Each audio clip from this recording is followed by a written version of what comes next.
Oh god, how the fuck do I start this? It's been a while, it's been a minute. I did write a script for this, but I am awful at talking, have crazy social anxiety, and have never really been good at this streamer YouTuber stuff.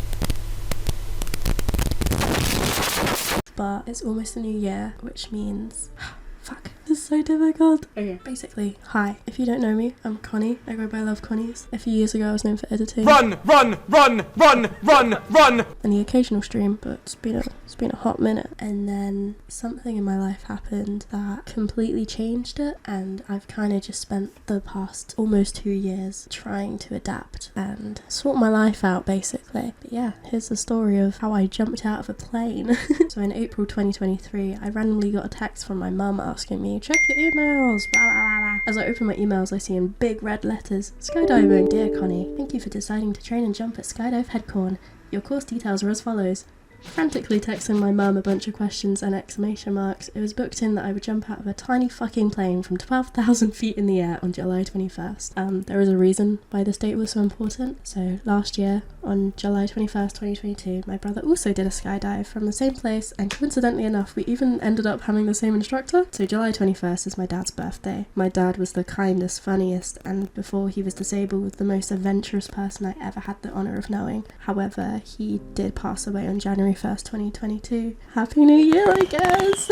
I've been trying to find a way to honour my dad, and what better way to do it than getting 12,000 feet closer to where he is on his big day. Seriously though, it has been the hardest year and a half of my life, and I wish every single day that he was here, especially to laugh at me as I filled a couple thousand feet. He would probably find it hilarious yet heartwarming, and that was the exact type of man he was. Absolutely fucking hilarious, but also just the best person you could ever meet, and I miss him a lot. However, back to the fun stuff. With a date booked and a couple of months to mentally prepare and live in denial that it was happening, months flew by, and suddenly it was July. I didn't really have time to think about it in July, as in it was an extremely busy month full of me being in Paris for TwitchCon, having friends visit every day, but jump day arrived and I was absolutely buzzing. Well, I was shitting myself a bit too, but I wasn't going to tell anyone that. I didn't really know what to expect, to be honest, especially as I've always had quite a fear of heights. My mum, brother, granny and I got there around 10 AM, so I was preparing for quite the wake-up call. I got called into a little group of other skydivers, and it was heartwarming to see that most of them were there doing it for someone else as well. I talked to a lovely elderly lady there, and she said that her and her group were doing it for their co-worker who sadly passed away. It was reassuring to know that I wasn't alone in doing this to honour something that I love. After suiting up, I met the videographer and did the most awkward interview ever. Connie, what are you doing here today? Just jump out of a plane. Why on earth are you going to throw yourself out of a plane? I don't know. How are you feeling? I'm good, I'm excited. Nervous as well? No. You ready to go jump out of a plane? Let's do it. Do it. I don't want to talk about it. It was time.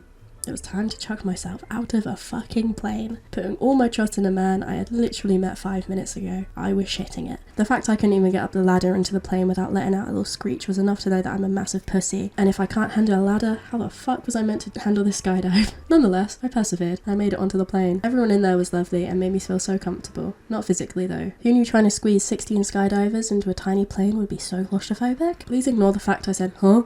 to the videographer's question 3 times. It was so loud on that plane and my ears were already bursting. As the door opened, the first few solo skydivers jumped first, and it was fucking awesome. But that did mean it was my turn any minute now. He started shuffling closer and closer towards the door. I was next. Oh my.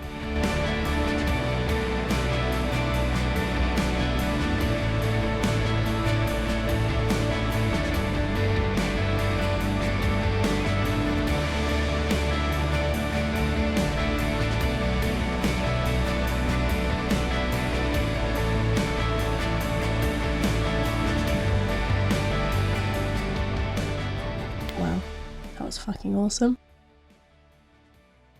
Come to skydiving! Again. It's good, isn't it? So cool. Well, welcome to skydiving. You're doing a great job. See you next time. Cheers, bye! Skydiving is one of the craziest things I've ever done in my life, and I think it's cool that I can say I've done that at 19. Despite the amount of heartbreak and pain I've gone through after losing my dad, his loss taught me that life is so fucking short, and I've just got to get out there, take risks, and chase opportunities that I would have regretted not taking. Of course, I'd rather have my dad here than be taught a few little life lessons, but if I'm going to keep his memory alive, I might as well make life as fun as possible, because that's what he always told me to do. Thank you so much for watching. Sorry there's no face cam. I've also moved house twice since last uploading. Moved to Brighton though, which is pretty cool. And yeah, maybe I'll upload in another 2 years, but give your parents a hug, let them know you love them. Life's too fucking short.